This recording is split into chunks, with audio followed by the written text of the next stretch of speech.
Ravi colours இன்றைய trending பெண்களுக்கான exclusive கலெக்ஷனுடன் kurtis, palazzo pant, Patiala pant, துப்பட்டாக்கள், ஷேப்வேர்கள், நைட்டிகள், பிராண்டட் உள்ளாடைகளும் கிடைக்கும். ரவி கலர்ஸ், நேரு வீதி, ராஜா தியேட்டர் சிக்னல் அருகில், புதுச்சேரி.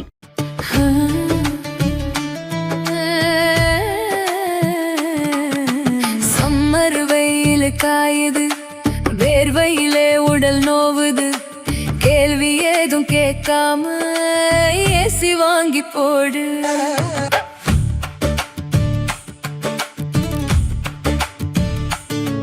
தனம் சேல் சென்டர் இருக்கு, கவலை உனக்கு எதுக்கு?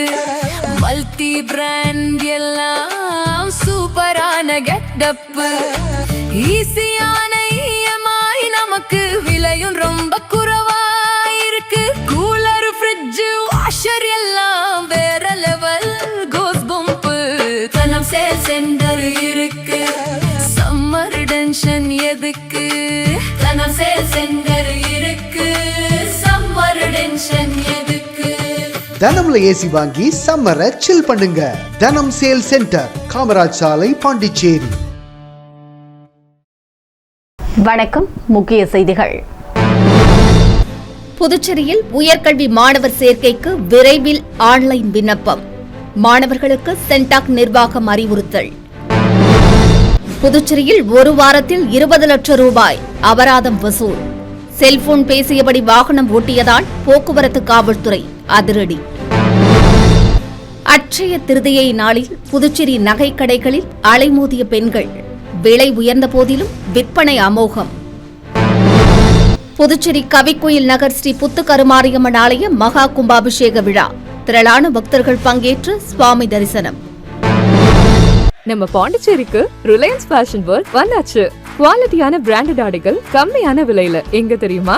அண்ணா சாலை ரத்னா தியேட்டர் பக்கத்துல இருக்க நம்ம ரிலையன்ஸ் ஃபேஷன் வேர்ல்ட் தான். இங்க கலெக்ஷன்ஸ் எல்லாமே ட்ரெண்டுக்கு ஏத்த மாதிரி இருக்கு.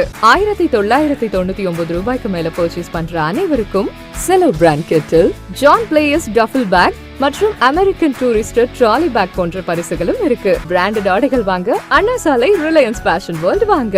Reliance fashion world, Anna Salai Ratna theatre அருகில், புதுச்சேரி. இனி விரிவான செய்திகள்.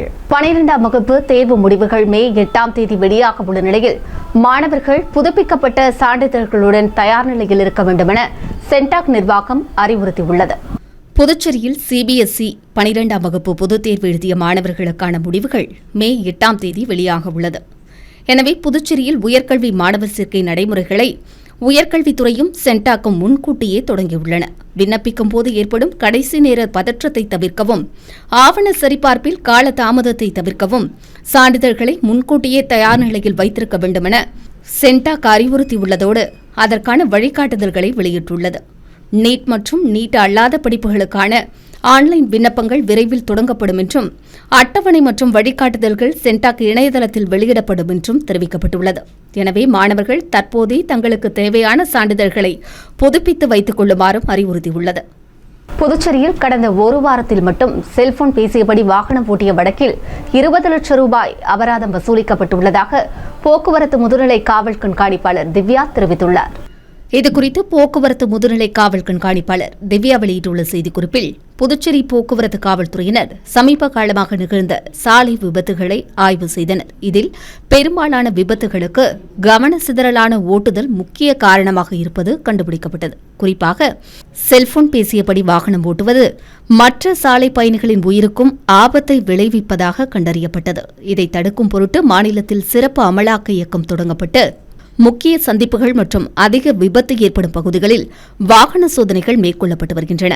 விதிமுறைகளை மீறும் நபர்கள் மீது மோட்டார் வாகன சட்டப்பிரிவின் கீழ் வழக்கு பதிவு செய்து தலா 1000 ரூபாய் அபராதமாக வசூலிக்கப்பட்டு வருகிறது.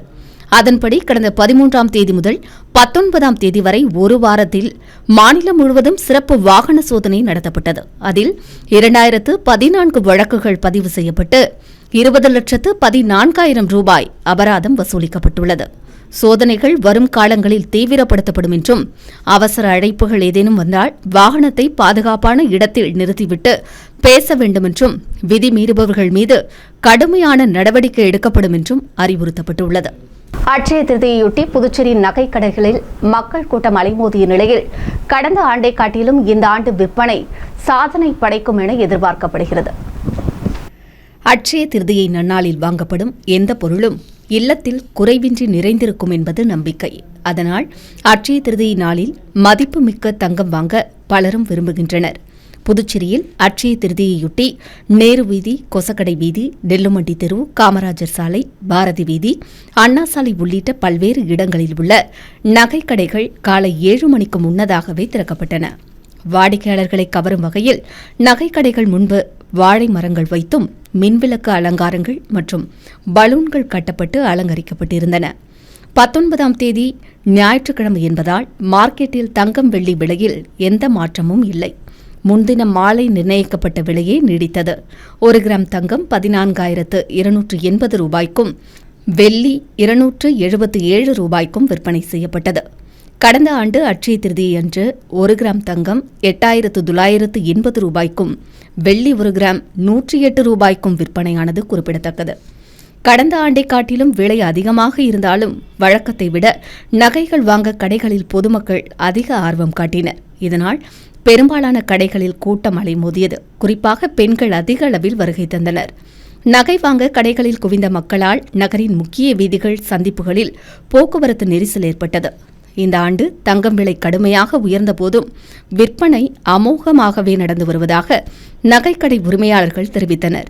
20ஆம் தேதி திங்கட்கிழமை பிற்பகல் வரை அட்சய திருதியை இருப்பதால் தங்கம் விற்பனை கடந்த ஆண்டை காட்டிலும் சாதனை படைக்கும் என எதிர்பார்க்கப்படுகிறது. புதுச்சேரி கவிக்கோயில் நகர் அருகே அமைந்துள்ள ஸ்ரீ புத்துக்கருமாரியம்மன் ஆலய மகா கும்பாபிஷேக விழாவில் திரளான பக்தர்கள் கலந்து கொண்டு அம்மனை வணங்கி வழிபட்டனர். காமராஜர் நகர் தொகுதிக்குட்பட்ட கவிக்கோயில் நகர் அருகில் உள்ள சுந்தரமூர்த்தி நகர் பகுதியில் அமைந்துள்ள அருள்மிகு ஸ்ரீ புத்துக்கருமாரியம்மன் ஆலயத்தின் மகா கும்பாபிஷேக விழா சிறப்பாக நடைபெற்றது. விழாவை முன்னிட்டு கடந்த சில நாட்களாக யாகசாலை பூஜைகள், கலச ஸ்தாபனம், ஹோமங்கள் உள்ளிட்ட பல்வேறு வைபவங்கள் நடைபெற்றன. இதில் திரளான பக்தர்கள் கலந்து கொண்டு சுவாமியை வணங்கி வழிபட்டனர். இந்நிலையில் கும்பாபிஷேக தினத்தில் அதிகாலை முதலே வேத மந்திரங்கள் ஒலிக்க யாகசாலையில் புனித நீர் பூஜிக்கப்பட்டு பின்னர் கோபுர கலசங்களுக்கு புனித நீர் ஊற்றப்பட்டு கும்பாபிஷேகம் வெகு விமர்சையாக நடைபெற்றது. இதில் திரளான பக்தர்கள் கலந்து கொண்டு அம்மனை தரிசனம் செய்தனர். தொடர்ந்து சிறப்பு அபிஷேகம், அலங்காரம் மற்றும் தீபாராதனை நடைபெற்றது. பக்தர்களுக்கு அன்னதானம் வழங்கப்பட்டது. உள்ளூர் மக்கள், ஆலய நிர்வாகிகள் மற்றும் பொதுமக்கள் இணைந்து விழாவிற்கான ஏற்பாடுகளை சிறப்பாக செய்திருந்தனர்.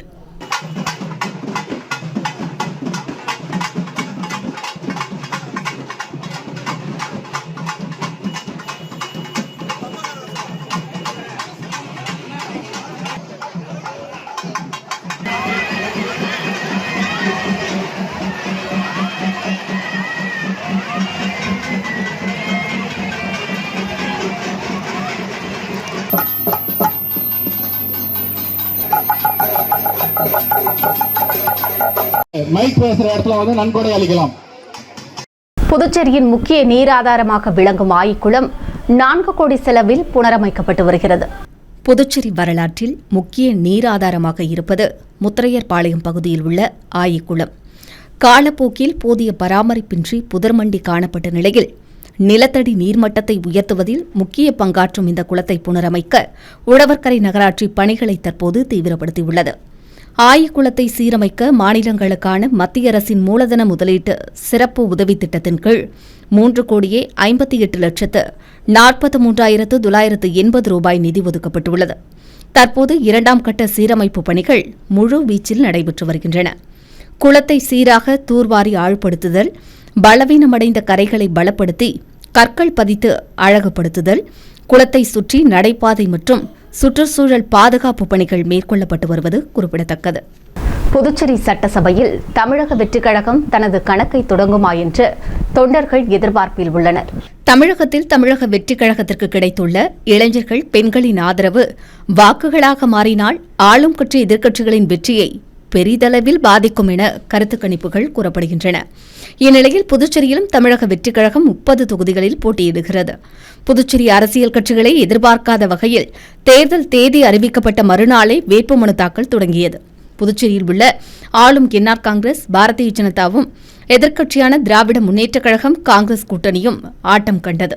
இதனால் கூட்டணி தொகுதி பங்கீடு இறுதி வேட்பாளர் பட்டியல் வெளியிடும் வரை நீடித்தது. இருப்பினும் கட்சியினர் சுதாரித்து வேட்பாளர்களை அறிவித்தனர். அதே நேரத்தில் முதன்முறையாக களமிறங்கியுள்ள தமிழக வெற்றிக் கழகத்திற்கு இது பெரும் சவாலாக அமைந்தது. கட்சியின் பொதுச் செயலாளர் புதுச்சேரி அரசியலில் இருந்த புசி ஆனந்த் என்பதால் மாநிலத்தில் 30 தொகுதிகளுக்கும் வேட்பாளர்களை களத்தில் இறக்கினார். கடைசி நேரத்தில் சட்டமன்ற உறுப்பினர்கள், முன்னாள் சட்டமன்ற உறுப்பினர்கள், தொகுதிகளின் முக்கிய பிரமுகர்கள் பலரும் தமிழக வெற்றிக் கழகத்தில் இணைந்து வேட்பாளர்களாக களமிறங்கினர். இவர்களுக்கு ஆதரவாக அக்கட்சித் தலைவர் விஜய் பிரச்சாரமும் செய்தார். புதுச்சேரியில் தமிழக வெற்றிக் கழக வேட்பாளர்கள் தொகுதிதோறும் கணிசமான வாக்குகளை பெறுவார்கள் என கருதப்படுகிறது. அதே நேரத்தில் ஒரு சில தொகுதிகளில் ஆளும் கட்சி, எதிர்க்கட்சி வேட்பாளர்களுக்கு தமிழக வெற்றிக் கழக வேட்பாளர்கள் கடும் சவாலாக உருவெடுத்துள்ளனர். இதில் ஒரு சில தொகுதிகளில் வெற்றி பெற்றால் புதுச்சேரி சட்டசபையில் தமிழக வெற்றிக் கழகம் தனது கணக்கை தொடங்கும் என்பதால் புதுச்சேரி தமிழக வெற்றிக் கழக தொண்டர்களிடம் பெரும் எதிர்பார்ப்பு எழுந்துள்ளது. தமிழக சட்டமன்ற தேர்தலையொட்டி 3 நாட்கள் மதுக்கடைகள் மூடப்பட உள்ள நிலையில் புதுச்சேரியின் எல்லைப் பகுதிகளில் காவல்துறை மற்றும் கலால்துறை அதிகாரிகள் தீவிர கண்காணிப்பில் ஈடுபட்டு வருகின்றனர். தமிழகத்தில் வருகிற 23ஆம் தேதி தேர்தல் நடைபெறவுள்ளது. வழக்கமாக பல ஆண்டுகளாக தமிழகம், புதுச்சேரியில் ஒரே நாளில் தேர்தல் நடைபெறும். இதனால் 2 மாநிலங்களிலும் தேர்தல் நடைபெறும் நாட்களுக்கு முன்னும் பின்னும் மதுக்கடைகள் அடைக்கப்படுவது வழக்கம். ஆனால் இந்த முறை புதுச்சேரி சட்டசபை தேர்தல் கடந்த 9ஆம் தேதி நடைபெற்று முடிந்தது. இதனால் புதுச்சேரியிலிருந்து தமிழகத்திற்கு மது பாட்டில் கடத்தப்படலாம் என்பதால் 21ஆம் தேதி செவ்வாய்க்கிழமை முதல் 23ஆம் தேதி வரை 3 நாட்கள் புதுச்சேரி, காரைக்காலில் மதுக்கடைகள் மூடப்பட உள்ளன. இந்நிலையில் புதுச்சேரி, காரைக்காலில் எல்லையோர மதுக்கடைகளில் புதுச்சேரி காவல்துறை மற்றும் கலால்துறையினர் தீவிர கண்காணிப்பில் ஈடுபட்டனர். புதுச்சேரியின் எல்லைப் பகுதிகளான முள்ளோடை, மதகடிப்பட்டு, கோரிமேடு, காலாப்பட்டு உள்ளிட்ட பகுதிகளில் மதுக்கடைகளில் மொத்தமாக மதுபானங்கள் வாங்கி செல்லப்படுகிறதா என கண்காணிப்பில் ஈடுபட்டனர். முதுநிலை காவல் கண்காணிப்பாளர் கலைவாணன், கலால்துறை துணை ஆணையர் மேத்யூ பிரான்சிஸ் ஆகியோர் உத்தரவின் பேரில் கலால்துறையினரும் சிறப்பு அதிரடிப்படை காவல்துறையினரும் கண்காணிப்பில் ஈடுபட்டது குறிப்பிடத்தக்கது.